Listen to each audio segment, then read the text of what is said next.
আসসালামু আলাইকুম ওরহমতুল্লাহি ওয়াবারাকাতু। একটা কথা মনে রাখবেন ভাই ও বোনেরা, আল্লাহ তাআলা এই পৃথিবীতে আমাদের একা পাঠাননি। আমাদের চারপাশের মানুষগুলো, বিশেষ করে আত্মীয় স্বজন, এটা কেবল রক্তের সম্পর্ক নয়, এগুলো আল্লাহর পক্ষ থেকে আমাদের জীবনের পরীক্ষা। আল্লাহ কোরআনে বলেছেন, আমি একে অপরের মধ্যে আত্মীয়তা স্থাপন করেছি যাতে তোমরা একে অপরকে চিনতে পারো। কিন্তু আজ আমরা এই আত্মীয়তার সম্পর্ককে অল্পতেই ভেঙে দিচ্ছি।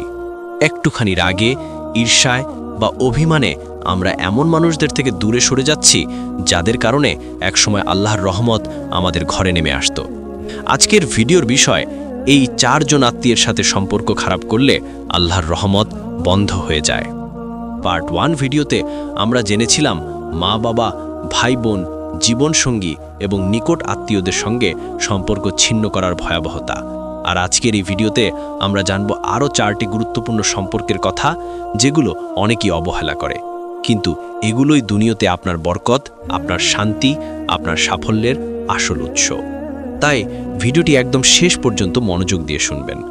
তার আগে ছোট্ট অনুরোধ, আপনি যদি ইসলামিক ও আত্ম উন্নয়নমূলক ভিডিও দেখতে ভালোবাসেন তাহলে এই ভিডিওটিতে একটা লাইক দিন, নিচে আপনার মতামত লিখুন এবং যারা পরিবারের সম্পর্ক নিয়ে সমস্যায় আছেন তাদের সঙ্গে ভিডিওটি শেয়ার করুন। আর যদি এখনও আমাদের ইসলামিক মাইন্ড পাওয়ার চ্যানেল সাবস্ক্রাইব না করে থাকেন তাহলে এখনই সাবস্ক্রাইব করুন, কারণ আপনার একটি সাবস্ক্রাইবই হতে পারে কারো জীবনের পরিবর্তনের কারণ। বন্ধুরা, মনে রাখবেন, আল্লাহর রহমত বন্ধ হয়ে যায় তখনই যখন মানুষ সম্পর্কের দায়িত্ব ভুলে যায়। আপনি যত ইবাদতই করুন না কেন, যদি আপনার আত্মীয়ের কষ্টের দিকে আপনি চোখ বন্ধ করে রাখেন তাহলে আল্লাহ আপনার দোয়ার দিকে মুখ ফিরিয়ে নেন। এখন চলুন জানি সেই প্রথম আত্মীয় কে, যার সঙ্গে সম্পর্ক খারাপ করলে আল্লাহর রহমত ধীরে ধীরে সরে যায়। প্রথম আত্মীয়, শ্বশুর বাড়ির আত্মীয়রা। হ্যাঁ, এটা শুনে অনেকেই অবাক হন, কিন্তু ইসলাম এই সম্পর্ককে অত্যন্ত গুরুত্বপূর্ণ বলে গণ্য করেছে। কারণ বিয়ে কেবল 2 জন মানুষের সম্পর্ক নয়, এটা 2টি পরিবারের বন্ধন। নবী করিম সাল্লাল্লাহু আলাইহি সাল্লাম বলেছেন, বিবাহের মাধ্যমে 2 জন নয়, 2টি পরিবার একত্রিত হয়, আর আল্লাহ সেই বন্ধনে বরকত রাখেন। কিন্তু আজকাল দেখা যায় মানুষ শ্বশুরবাড়ির আত্মীয়দের শত্রুর মতো দেখে। কেউ ভাবেন ওরা আমার স্বার্থের বিপক্ষে, কেউ ভাবেন ওরা আমার জীবনসঙ্গীকে আমার থেকে দূরে রাখে। অথচ এই মানসিকতাই আল্লাহর রহমতের দরজা বন্ধ করে দেয়। শ্বশুর, শাশুড়ি, ননদ, ভাসুর, দেওর, এরা সবাই আপনার নতুন আত্মীয়। এদের সঙ্গে ভালো সম্পর্ক রাখা শুধু সামাজিক দায়িত্ব নয়, ইসলামিক দায়িত্ব। নবী করিম সাল্লাল্লাহু আলাইহি সাল্লাম বলেছেন, যে ব্যক্তি তার স্ত্রী বা স্বামীর আত্মীয়দের সম্মান করে আল্লাহ তার জীবনে বরকত দেন। কিন্তু অনেক সময় দেখা যায় স্ত্রী তার স্বামীর পরিবারের সঙ্গে রাগ করে কথা বলা বন্ধ করে দেয়, আবার স্বামী তার স্ত্রীর পরিবারের প্রতি অপমানজনক আচরণ করে। এই আচরণ সরাসরি আল্লাহর অসন্তুষ্টি ডেকে আনে। কারণ যখন আপনি আপনার জীবনসঙ্গীর প্রিয়জনকে কষ্ট দেন, আপনি আসলে সেই সম্পর্কের ভিত নষ্ট করে ফেলেন যা আল্লাহ নিজ হাতে গেঁথেছেন। কুরআনে আল্লাহ বলেছেন, আমি তোমাদের মধ্যে ভালোবাসা ও দয়া সৃষ্টি করেছি। সূরা রুম 21। অর্থাৎ দয়া না থাকলে সম্পর্কও টিকে না, আর সম্পর্ক না টিকলে রহমতও নামে না। তাই শ্বশুরবাড়ির আত্মীয়দের সঙ্গে সম্পর্ক খারাপ করলে আল্লাহর রহমত ধীরে ধীরে সরে যায়। আপনি হয়তো নামাজ পড়েন, রোজা রাখেন, কিন্তু মনে মনে কারোর প্রতি বিদ্বেষ পুষে রাখেন। এই বিদ্বেষই আপনার দোয়াকে থামিয়ে দেয়। অনেকেই বলে, আমার ঘরে শান্তি নেই, ঝগড়া লেগেই থাকে, কারণ সেই ঘরে সম্পর্কের প্রতি সম্মান নেই। ইসলামে বলা হয়েছে, যে ব্যক্তি আত্মীয়তার বন্ধন রক্ষা করে আল্লাহ তার রিজিক বৃদ্ধি করেন। এখন যদি আপনি সম্পর্কের বদলে সম্পর্ক নষ্ট করেন তাহলে রিজিকও সংকীর্ণ হয়ে যায়। তাই ভাই ও বোনেরা, আপনি যদি শ্বশুরবাড়ির কারো সঙ্গে মনোমালিন্য করে থাকেন, আজই আল্লাহর জন্য সেই সম্পর্কটা ঠিক করুন। একটা সালাম, একটা ফোন, একটা ছোট ক্ষমা, এই সামান্য কাজই হতে পারে আপনার জীবনে রহমতের দরজা খুলে দেওয়ার চাবি। মনে রাখবেন, শ্বশুরবাড়ির মানুষরা আপনার জীবনে আল্লাহর পাঠানো পরীক্ষা। আপনি যদি সেই পরীক্ষায় ধৈর্য ধরতে পারেন তাহলে আল্লাহ আপনাকে এমন শান্তি দিবেন যা টাকা দিয়েও কেনা যায় না। আর আপনি যদি রাগে, অহংকারে বা অভিমানে সেই সম্পর্ক ভেঙে দেন তাহলে আপনি নিজের ঘর থেকেই আল্লাহর রহমতকে বের করে দিচ্ছেন। ইসলাম আমাদের শিখিয়েছে, সর্বোত্তম মানুষ সে যে নিজের পরিবারের সঙ্গে সর্বোত্তম আচরণ করে। তাই আপনি যদি সত্যি ইসলাম মানেন তাহলে সম্পর্ক নষ্ট করবেন না, বরং ভালোবাসা দিয়ে জোড়া লাগাবেন। কারণ যেদিন আপনি সম্পর্ক জোড়া লাগান সেদিন থেকেই আল্লাহর রহমত আবার ফিরে আসে। তাই আজই সিদ্ধান্ত নিন, শ্বশুরবাড়ির আত্মীয়তার সঙ্গে সম্পর্ক যত কঠিনই হোক, আপনি তা ভালোবাসা ও ধৈর্যের মাধ্যমে রক্ষা করবেন। কারণ এখানেই লুকিয়ে আছে আপনার দুনিয়ার শান্তি আর আখিরাতের মুক্তি। দ্বিতীয় আত্মীয়, চাচাতো, মামাতো, খালাতো, ফুফাতো ভাই বোন, এই সম্পর্কগুলো ইসলামে অত্যন্ত মূল্যবান, কারণ এরা আমাদের রক্তের বংশধর, আমাদের পূর্বপুরুষদের অংশ। কিন্তু দুঃখের বিষয়, আজকের যুগে এই আত্মীয়তাগুলো ধীরে ধীরে হারিয়ে যাচ্ছে। আগে একসাথে বড় হওয়া, একসাথে খেলাধুলা, একে অপরের ঘরে যাওয়া, এসব ছিল পারিবারিক ভালোবাসার প্রতীক। কিন্তু এখন ঈর্ষা, প্রতিযোগিতা, অহংকার আর সম্পত্তির বিভাজনে সেই সম্পর্কগুলো ভেঙে যাচ্ছে। কেউ ভাবে ওরা ভালো অবস্থায় আছে, তাই তাদের সঙ্গে সম্পর্ক রাখলে নিজেকে ছোট লাগে। কেউ ভাবে ওরা আমাদের থেকে নিচু, তাই দরকার নেই। অথচ কোরআনে আল্লাহ বলেছেন, আত্মীয়দের প্রতি সদয় হও এবং আত্মীয়তার বন্ধন ছিন্ন করো না। সূরা নাহল 90। এই কথাটি শুধু মা বাবা বা নিকট আত্মীয়দের জন্য নয়, বরং সেই সব আত্মীয়দের জন্য যাদের সঙ্গে রক্তের বন্ধন আছে, যেমন চাচাতো বা মামাতো ভাই বোন। নবী করিম সাল্লাল্লাহু আলাইহি ওয়াসাল্লাম বলেছেন, আত্মীয়তার সম্পর্ক এমন এক বন্ধন যা আরশে ঝুলে থাকে, এবং আল্লাহ বলেন, যে এটি বজায় রাখে আমি তার সঙ্গে সম্পর্ক রাখব, আর যে এটি ছিন্ন করে আমি তার সঙ্গে সম্পর্ক ছিন্ন করব। ভাবুন, আপনি যদি আপনার চাচাতো ভাই বা মামাতো বোনের সঙ্গে সম্পর্ক ছিন্ন করেন, আপনি আসলে আল্লাহর সঙ্গকেই দুর্বল করছেন। আজকের সমাজে দেখা যায়, ছোটখাটো কথায় আত্মীয়দের মধ্যে ঝগড়া হয়, কখনো বিয়ের কারণে, কখনো উত্তরাধিকার, কখনো অর্থের জন্য। কেউ কাউকে সহ্য করতে পারে না, কেউ আবার গর্ব করে বলে, আমি ওদের সঙ্গে আর কোনো সম্পর্ক রাখব না। কিন্তু ভাই ও বোনেরা, সম্পর্ক ছিন্ন করা আল্লাহর কাছে গর্ব নয়, এটা এক ধরনের গুনাহ। আপনি যত দোয়া করবেন, যত নামাজ পড়বেন, আল্লাহ তখনও আপনার দোয়া ফেরত দেবেন, যতক্ষণ না আপনি সম্পর্ক পুনঃস্থাপন করেন। অনেকে বলে, আমার জীবনে বারবার বিপদ আসে, মন শান্ত হয় না, কারণ আপনি আত্মীয়তার রহমত থেকে নিজেকে কেটে ফেলেছেন। আত্মীয়তার বন্ধন এমন এক শক্তি যা জীবনে বারাকা এনে দেয়। আপনি যদি আপনার আত্মীয়দের সঙ্গে ভালো সম্পর্ক রাখেন, তারা আপনার জন্য দোয়া করবে, আপনার বিপদে পাশে থাকবে, আপনার ঘর হবে শান্তির কেন্দ্র। কিন্তু আপনি যদি সম্পর্ক ছিন্ন করেন, আপনি একাই লড়বেন, আর একা মানুষ কখনো জেতে না। তাই আজই চিন্তা করুন, আপনার চাচাতো বা মামাতো ভাই বোনদের মধ্যে কার সঙ্গে আপনার রাগ আছে, তাদের সঙ্গে কথা বন্ধ রেখেছেন কতদিন। হয়তো একটা ফোনই যথেষ্ট সম্পর্কটা ঠিক করতে। নবী করিম সাল্লাল্লাহু আলাইহি ওয়াসাল্লাম বলেছেন, তোমরা সালাম প্রচার করো, সম্পর্ক বজায় রাখো, আর ক্ষমা করো, তাহলেই জান্নাতে প্রবেশ করবে। এখন আপনি বলুন, আপনি জান্নাত চান না সামান্য অহংকার? মনে রাখবেন, আত্মীয়তা কেটে ফেললে আল্লাহর রহমত বন্ধ হয়ে যায়, কিন্তু যদি আপনি তার জোড়া লাগান, আল্লাহ আপনার জীবনের সব জটিলতা দূর করে দেন। তাই আজই আত্মীয়দের সঙ্গে সম্পর্ক পুনরুজ্জীবিত করুন, আর আল্লাহর রহমতের ছায়ায় ফিরুন। তৃতীয় আত্মীয়, শিক্ষক বা আলেম আত্মীয়। এই সম্পর্কটি আমরা অনেকেই বুঝি না, অথচ এটা ইসলামিক দৃষ্টিতে অত্যন্ত গুরুত্বপূর্ণ।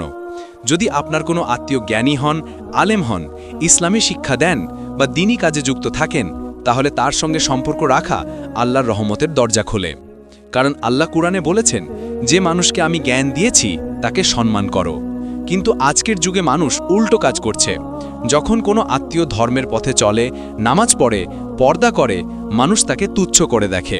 কেউ বলে, ওরা তো পেছনে পড়ে আছে। কেউ আবার বলে, ওরা ধর্ম নিয়ে বেশি বাড়াবাড়ি করে। অথচ সেই মানুষগুলোর জন্যই আল্লাহর রহমত নেমে আসে পুরো পরিবারে। আপনি যদি আলেম বা শিক্ষক আত্মীয়কে সম্মান করেন, তার প্রতি ভালো আচরণ করেন, তার দোয়া আপনার জীবন বদলে দিতে পারে। কিন্তু আপনি যদি অহংকারে তাকে অবজ্ঞা করেন, তাকে অপমান করেন, আল্লাহ আপনার জীবন থেকেও বরকত ছড়িয়ে নেবেন। নবী করিম সাল্লাল্লাহু আলাইহি ওয়াসাল্লাম বলেছেন, যে আলেমের প্রতি অসম্মান করে সে আল্লাহর প্রতি অসম্মান করে। ভাবুন, আপনার কোনো আত্মীয় যদি ইসলামী জ্ঞান শেখায়, নামাজে ডাক দেয়, কোরআন তেলাওয়াত করে, তাহলে সে আল্লাহর পথে হাঁটছে। আর আপনি যদি তাকে অবহেলা করেন, তাহলে আপনি আল্লাহর ডাকে সাড়া দিচ্ছেন না। আজকের যুগে এই সম্পর্কগুলো সবচেয়ে বেশি ক্ষতিগ্রস্ত, কারণ মানুষ এখন জ্ঞানকে নয়, সম্পদকে গুরুত্ব দেয়। অনেকে বলে, ও তো মসজিদে পড়ে, ওর কি আছে? কিন্তু আপনি জানেন না, তার দোয়ায় হয়তো আপনি বিপদ থেকে বেঁচে যাচ্ছেন। অনেক সময় এমন হয়, পরিবারের কোনো এক আলেম বা ধার্মিক মানুষ থাকলে তার বরকতে পুরো পরিবারের রিজিক বৃদ্ধি পায়, বিপদ দূর হয়। ইসলাম বলে, আলেম হলো নাবিদের উত্তরসূরি। তাই যদি আপনার আত্মীয়ের মধ্যে কেউ সেই পথে থাকে, তার সঙ্গে সম্পর্ক খারাপ করবেন না, বরং তার কাছে যান, জিজ্ঞাসা করুন, দিন সম্পর্কে শিখুন, তার দোয়া নিন। আপনি যদি তাকে অবজ্ঞা করেন, আল্লাহ আপনাকে অবজ্ঞা করবেন। আল্লাহর রহমত তাদের ওপর নেমে আসে যারা জ্ঞানী ও ধার্মিক মানুষকে সম্মান করে। তাই আজই নিজেকে প্রশ্ন করুন, আপনার পরিবারের মধ্যে কে সেই মানুষ যে আল্লাহর পথে আছে কিন্তু আপনি তার সঙ্গে যোগাযোগ রাখছেন না? আপনি কি কখনো তার খোঁজ নিয়েছেন? যদি না নেন তাহলে এখনই নিন, কারণ আল্লাহর রহমত প্রায় সেই আত্মীয়দের মাধ্যমেই আসে যাদের আমরা অবহেলা করি। আপনি যদি তাদের সম্মান করেন, আপনি আল্লাহর রহমতের যোগ্য হবেন। আর আপনি যদি তাদের প্রতি অহংকার দেখান, তাহলে সেই রহমত ধীরে ধীরে সরে যাবে। ইসলাম আমাদের শিখিয়েছে যে জ্ঞানীর সঙ্গে বসে সে কখনো ক্ষতিগ্রস্ত হয় না। তাই আপনি যদি চান আপনার জীবন শান্তিতে ভরে উঠুক, তাহলে সেই আলেম বা শিক্ষক আত্মের সঙ্গে সম্পর্ক শক্ত করে ধরুন, কারণ তার দোয়াই হতে পারে আপনার জীবনের কঠিন সময়ে আল্লাহর সাহায্যের মাধ্যম। চতুর্থ আত্মীয়, যে আত্মীয় আপনার কষ্টের সময় পাশে থেকেছে, কিন্তু আপনি সুখে এসে তাকে ভুলে গেছেন। এই সম্পর্কটা সবচেয়ে সূক্ষ্ম কিন্তু সবচেয়ে গভীর। আল্লাহ তাআলা কোরআনে বলেছেন, তোমরা সেই মানুষদের ভুলে যেও না যারা তোমাদের সংকটে সাহায্য করেছিল। সূরা বাকারা 237। দুঃখের বিষয়, আজকের যুগে আমরা সেই মানুষদেরই ভুলে যাই যারা আমাদের বিপদের সময় পাশে ছিল। যখন কারো টাকা ছিল না, কাজ ছিল না, মানসিক দুঃখে ভুগছিল, তখন কোনো এক আত্মীয় হয়তো চুপি চুপি সাহায্যের হাত বাড়িয়ে দিয়েছিল। হয়তো সে কিছু টাকা দিয়েছিল, হয়তো সান্ত্বনা দিয়েছিল, হয়তো শুধু একটা কথা বলেছিল, ভয় পেও না, আল্লাহ আছেন। কিন্তু আজ যখন জীবন স্বাভাবিক হয়েছে, যখন অর্থ আছে, সম্মান আছে, তখন সেই মানুষটাকে আমরা চিনি না, ফোন করলে রিসিভ করি না, সামনে দেখলে এড়িয়ে যাই। এটা শুধু অবমাননা নয়, এটা নাফরমানি। নবী করিম সাল্লাল্লাহু আলাইহি ওয়াসাল্লাম বলেছেন, যে তার উপকারীকে ভুলে যায় সে আল্লাহকেও ভুলে যায়, কারণ আল্লাহ মানুষকে পাঠান মানুষের মাধ্যমে সাহায্য করতে। আপনি যখন কষ্টে ছিলেন, আল্লাহ সেই আত্মীয়কে পাঠিয়েছিলেন আপনার পাশে। তাই আজ যদি আপনি তাকে ভুলে যান, আপনি আসলে আল্লাহ পাঠানো রহমতকেই ফিরিয়ে দিচ্ছেন। এই পৃথিবীতে সম্পর্কের সবচেয়ে বড় পরীক্ষা সুখের সময়। কষ্টের সময় সবাই কাউকে না কাউকে খোঁজে, কিন্তু সুখের সময় সবাই ভুলে যায়। এই ভুলে যাওয়াই ধ্বংসের সূচনা। আপনি যদি সেই আত্মীয়ের সঙ্গে সম্পর্ক ছিন্ন করেন যিনি একদিন আপনার দুঃখে ছিলেন, তাহলে আল্লাহ আপনার ভবিষ্যতের দুঃখে কাউকে পাঠাবেন না, কারণ আপনি নিজেই সেই দরজা বন্ধ করেছেন।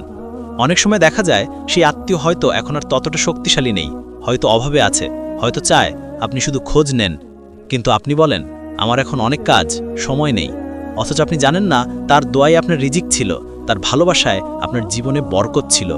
নবী করিম সাল্লাল্লাহু আলাইহি ওয়াসাল্লাম বলেছেন, যে মানুষ কৃতজ্ঞ নয় মানুষের প্রতি, সে আল্লাহর প্রতিও কৃতজ্ঞ নয়। আপনি যখন তার প্রতি কৃতজ্ঞ থাকেন, আপনি আল্লাহর কাছেও কৃতজ্ঞতা প্রকাশ করেন। সম্পর্ক রাখার মানে কেবল উপহার দেওয়া নয়, তার খোঁজ নেওয়া, তার প্রয়োজনে পাশে থাকা। আপনি যদি আজ সে সম্পর্ক ফিরিয়ে আনেন, আল্লাহ আপনার জীবনে নতুন দরজা খুলে দেবেন, কারণ তিনি বলেন যে আমার জন্য সম্পর্ক রাখে আমি তার রিজিক বাড়িয়ে দেই। তাই আজই নিজের হৃদয় খুলে ভাবুন, আপনার জীবনে এমন কে ছিল যে আপনার দুঃখে পাশে ঠেকেছে? আপনি কি আজও তার সঙ্গে সম্পর্ক রাখেন? যদি না রাখেন, তাহলে আপনি নিজেরই বরকত কেটে ফেলেছেন। তাই আজই সেই সম্পর্ক পুনরুজ্জীবিত করুন, কারণ আল্লাহর রহমত তাদের উপর নেমে আসে যারা কৃতজ্ঞ হয় এবং সম্পর্ককে সম্মান করে। সুখের দিনে সেই সম্পর্ক ভুলে যাবেন না, কারণ সেই ভুলের জন্যই অনেক সুখী মানুষ হঠাৎ নিঃস্ব হয়ে যায়। প্রিয় ভাই ও বোনেরা, আজ আপনি শুনলেন সেই 4 ধরনের আত্মীয়ের কথা যাদের সঙ্গে সম্পর্ক ছিন্ন করলে দুনিয়াতেই ধ্বংস নেমে আসে। আল্লাহর রহমত কেবল নামাজে বা রোদে সীমাবদ্ধ নয়, বরং মানুষের সঙ্গে আচরণের মধ্যেও লুকিয়ে আছে। আত্মীয়তা বজায় রাখা শুধু একটি সামাজিক দায়িত্ব নয়, এটি একটি ইবাদত। আপনি যখন আত্মীয়ের সঙ্গে সুন্দর আচরণ করেন, আপনি আসলে আল্লাহর আদেশ পালন করছেন। কিন্তু আপনি যখন সেই সম্পর্ক ভেঙে দেন, তখন আপনি নিজের জীবনের রহমত, বরকত, শান্তি সবকিছু ধীরে ধীরে হারিয়ে ফেলেন। ইসলাম বলে যে আত্মীয়তা সম্পর্ক ছিন্ন করে সে জান্নাতে প্রবেশ করবে না যতক্ষণ না সে সম্পর্ক পুনরুদ্ধার করে। ভাবুন ভাই, এই কথা কত গভীর। আল্লাহ আমাদের নামাজ, রোজা, হজ সবকিছু গ্রহণ করবেন না যদি আমরা মানুষের সঙ্গে অন্যায় আচরণ করি। তাই আজই নিজের হৃদয়ে প্রশ্ন করুন, আপনি কাদের সঙ্গে সম্পর্ক ছিন্ন করেছেন? কাকে আপনি কষ্ট দিয়েছেন? কে আপনার ফোনের অপেক্ষায় আছে কিন্তু আপনি কল দিচ্ছেন না? হয়তো সেই কলটাই আল্লাহর রহমতের দরজা খুলে দেবে। আপনি যদি আজ একটা আত্মীয়ের সঙ্গে সম্পর্ক ফিরিয়ে আনেন, আল্লাহ আপনার জীবনে এমনভাবে বরকত দিবেন যা আপনি কল্পনাও করতে পারবেন না। আপনি হয়তো চাকরিতে কষ্ট পাচ্ছেন, ব্যবসায় ক্ষতি হচ্ছে, মন শান্ত নয়, কিন্তু কোথাও না কোথাও হয়তো আপনি সেই সম্পর্ক ছিন্ন করেছেন যেখান থেকে রহমত বন্ধ হয়ে গেছে। তাই এখনই সিদ্ধান্ত নিন, আল্লাহর পথে ফিরে আসবেন, সম্পর্কগুলো ঠিক করবেন। আজই একটা আত্মীয়কে কল দিন, সালাম দিন, ক্ষমা চান আর বলুন, আসুন ভাই, আমরা আবার একসাথে হই আল্লাহর জন্য। দেখবেন আল্লাহ সেই মুহূর্তে আপনার হৃদয় এমন শান্তি দেবেন যা কোনো টাকা পয়সায় কেনা যায় না। ইসলামিক মাইন্ড পাওয়ারের দর্শনই হলো মানুষের মনের পরিবর্তন আল্লাহর দিকে ফিরিয়ে দেওয়া। আপনি যদি মন থেকে সম্পর্ক ঠিক করতে পারেন তাহলে দুনিয়াতেও শান্তি পাবেন, আখিরাতেও সম্মানিত হবেন। তাই যারা এখন এই ভিডিওটি শুনছেন তারা শুধু শুনে থেমে যাবেন না, এখন এই ভিডিওতে লাইক দিন, কমেন্টে আলহামদুলিল্লাহ লিখে জানিয়ে দিন যে আপনি সম্পর্ক ঠিক করার সংকল্প নিয়েছেন, আর শেয়ার করুন যেন আরও কেউ এই বার্তা শুনে নিজের জীবনে পরিবর্তন আনতে পারে। আর যারা এখনও ইসলামিক মাইন্ড পাওয়ার চ্যানেলটি সাবস্ক্রাইব করেননি তারা এখনই করে নিন, যেন এমন চিন্তাশীল ইসলামিক ভিডিও আপনি আগে থেকেই দেখতে পান। মনে রাখবেন ভাই, আত্মীয়তার বন্ধন আরশের নিচে ঝুলে থাকে। যে তা ধরে রাখে আল্লাহ তাকে রক্ষা করেন, আর যে তা ছিঁড়ে ফেলে সে নিজের জীবনকেই ধ্বংস করে ফেলে। তাই আজই নিজেকে প্রশ্ন করুন, আপনি কোন দলে থাকতে চান? যারা সম্পর্ক ধরে রাখে না যারা সম্পর্ক ছিন্ন করে? আপনার উত্তরই নির্ধারণ করবে আল্লাহর রহমত আপনার জীবনে থাকবে কিনা।